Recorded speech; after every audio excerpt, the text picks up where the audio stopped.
You reached out because you've been feeling a little overwhelmed with caring for your aging mother. Yeah. And you're definitely not alone. Yeah. More than half of all caregivers are right there with you. They report feeling overwhelmed at some point. It's a lot to handle. And that's why we're doing this deep dive on respite care. What is it? How can it help? And how do you even get started? It's interesting because respite care isn't just about giving caregivers a break, although that is a big part of it. Right. Because studies actually show that caregivers who use respite care, they have a 30% reduction in those stress hormones. Oh, 30%. Yeah.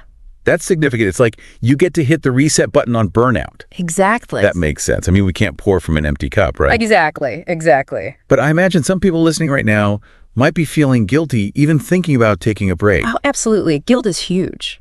It's a huge factor. But, think about it this way. Respite care is about sustainable caregiving. It's about making sure that you are healthy mentally and physically so that you can be the best possible caregiver that you can be for the long haul. That makes a lot of sense.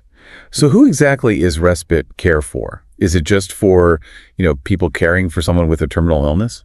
Not at all. It's really for anyone who's providing a significant level of care. So we're talking chronic illnesses, disabilities, dementia, even just age-related decline, where someone needs help with daily tasks. Okay. It's about recognizing when you need that extra support. So it's not about the diagnosis, it's about the level of care that's being provided. Exactly. That's really important to understand. But what does respite care actually look like? I mean, in practice, is it just like someone comes in for an hour to sit with mom while I run to the store? Well, it can be that simple. Yeah. But it can also be much more comprehensive. Okay. Think of respite care like a toolbox. It's full of different tools to help you, and you get to choose the ones that best fit your needs and your mom's needs. Okay, I like that. A caregiving toolbox. Yeah. So what kind of tools are we talking about here? Give me some examples. Yeah. What are some examples of respite care services? Sure. So they can range from help with daily tasks, things like bathing, dressing, medication reminders, all the way to more specialized services like physical therapy, companionship, even transportation to appointments. Oh, wow. So it can be really tailored to the individual's needs. Exactly. That's reassuring. Yeah. I imagine the setting also plays a role, right? I mean, you mentioned running to the store.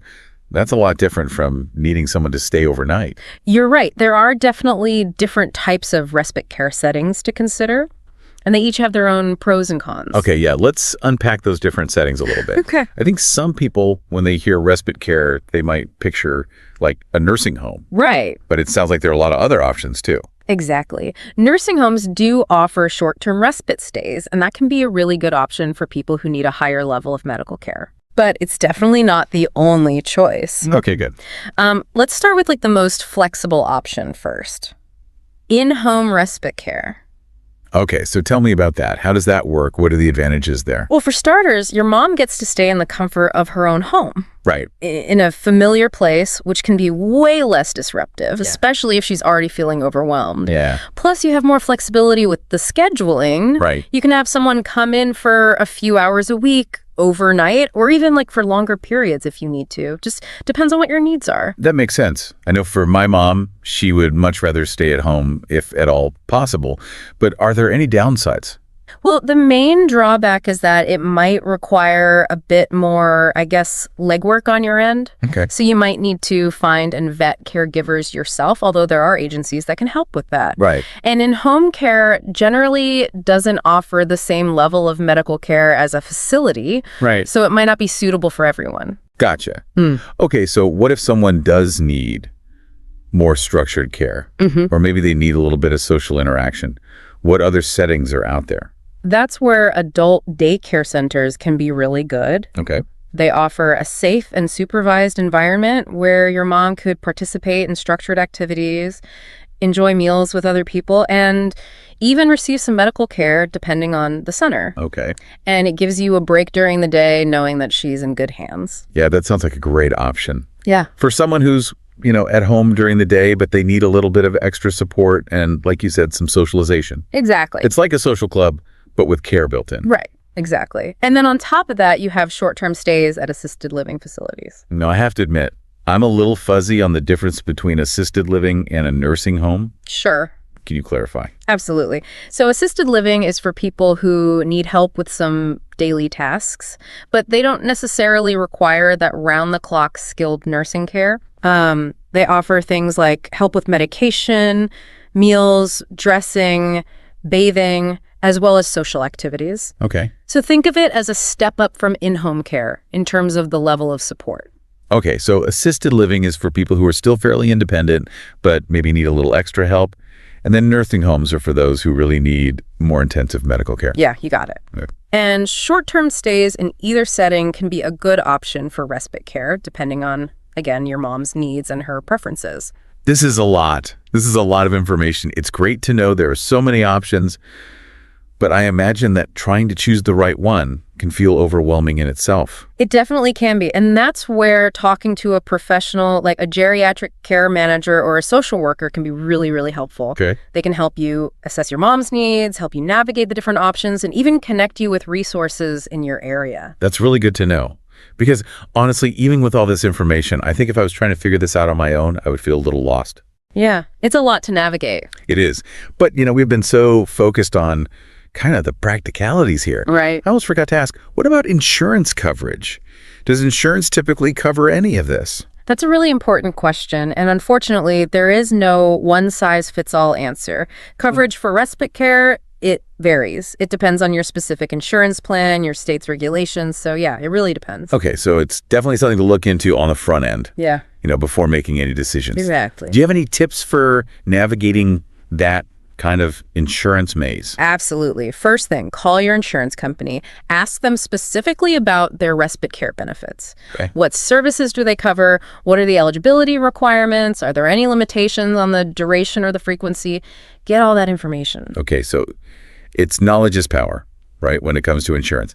The more you know, the better equipped you are to advocate not only for yourself, but for your mom. Precisely. And don't hesitate to ask for clarification if anything is unclear. You are your own best advocate in these situations. Good advice. Okay, so let's shift gears just a little bit and talk about sort of the benefits of respite care. We've touched on, obviously, how it can help caregivers, but what about the person who's actually receiving the care? Right. What are some of the benefits for them? It seems like respite care could be a win-win for everyone involved, not just for the caregiver, but for the person receiving the care as well. Yeah, and that's such an important point, Sometimes just a change of scenery, new experiences, that can be really beneficial for the person receiving the care. Okay. Respite care can offer opportunities for socialization, especially in settings like those adult daycare centers we were talking about. Right. Think about it.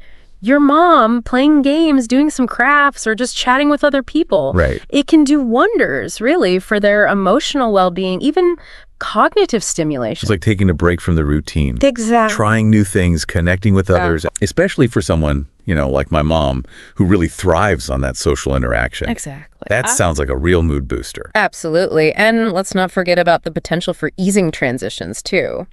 Say down the line, you and your mom decide that a long-term care setting like assisted living might be a good fit. Right. Short-term respite stays can be a good way to kind of test the waters. Okay. It gives her a chance to experience the environment, get to know the staff, adjust to a new routine, but gradually. That makes sense. Yeah. So instead of it being like this sudden jarring move, Yeah. it's more of a smoother, more gradual process. Exactly. And I bet that makes a world of difference. Yeah. In terms of, reducing anxiety and uncertainty for both people involved. For everyone. It's about making that whole journey as comfortable and supportive as possible. For sure. For sure. Now, we talked about the benefits, we talked about the settings, even insurance, but there's one more thing I wanted to touch on, and that's the duration. How long can these breaks actually last? Because we've talked about, anything from a few hours to, potentially longer stays. Right. So is there like a typical length of time that people use respite care for? Well, the great thing is that respite care is really flexible. Okay. And it can be tailored to your needs and your resources. Yep. So it could be as short as a few hours a week, which gives you that chance to run errands, go to your own appointments. Right. Or it can be extended to several days, even weeks, if you need a longer break, Okay. maybe to go on vacation. Or if you're recovering from an illness yourself, you need someone to step in. So it's not like you have to fit into some kind of predetermined box. It's really about finding what works for your family Exactly. and your unique situation. Exactly. But I imagine there's a balance there, right? Like you don't want to disrupt your loved one's routine so much, That's a really good point. especially if they really thrive on Yeah. that consistency. You have to consider your mom as an individual, her adaptability, her preferences, when you're making these decisions about respite care. Right? In-home services are great because they offer that flexibility, minimal disruption to her environment. Right. But, if she's adaptable, if she enjoys new experiences, maybe a longer stay in a facility could be good, a welcome change of pace. Yeah, it's about figuring out what works for her. Exactly. Sounds like. Really, it comes down to knowing your mom's needs It does. and then finding that sweet spot between providing that respite, but then also maintaining some sense of normalcy. Absolutely. Well, we've covered so much ground today, from the emotional weight of caregiving to the practicalities of respite care, the different settings, even how to navigate insurance. It's a lot. It is a lot. But as we start to wrap up, I keep coming back to that emotional aspect. Yeah. Because even with all of this information, even with all these resources that are out there, it can still feel really daunting to even consider taking that first step towards respite care. Yeah, it can feel like a big decision for sure. Because I think there's a part of you too where, as a caregiver, you have to be able to admit that you need help. Absolutely. To relinquish a little bit of that control, to trust someone else with your loved one's care. It's really personal. And I don't think there's a right or wrong way to navigate those feelings. No, you're right. There's not. And self-compassion is so important in this entire process. Yeah. Remember, seeking help, whether it's for you or for your loved one, is not a weakness. It's a strength. Right. It's about making sure everyone has what they need and recognizing that you deserve support too. It's about giving yourself permission to take a breath, to recharge, Yes. to fill your own cup so that you can continue to be the best caregiver you can be for your mom, but without, sacrificing your own well-being in the process. Absolutely. And on that note, I just want to say to everyone listening, exploring respite care, it's really about finding the best possible path forward for both of you, for you and for your mom. As you're thinking about everything we talked about today, Yeah. what resonated most, what felt, achievable for your own life, what felt aligned with, your values, your mom's needs. Just remember, there are resources out there. There's support systems There are, for sure. that can help you navigate all of this. Don't hesitate to reach out. Don't hesitate to ask for help. Yes. And just know that you are not alone on this journey. You're not alone.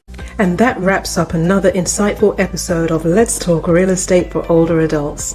I hope you found today's discussion as enlightening and inspiring as our team did. Remember, every transition is a new beginning, and we're here to provide information for you along the journey of downsizing, relocating, or aging in place. If today's conversation got you thinking about your own unique situation, I'd love to chat, so book a call with me, and let's figure out the best steps for your next chapter. And before you go, don't forget to subscribe and join our community so you never miss an episode. If you have questions or ideas for a future topic, please reach out. I'd love to hear from you. Until next time, I'm Hilary Walker, CEO of Atlanta Seniors Real Estate, signing off. Stay safe, stay positive. Your forever home could be just around the corner. And remember our philosophy? Real estate is more than property. It's about the people.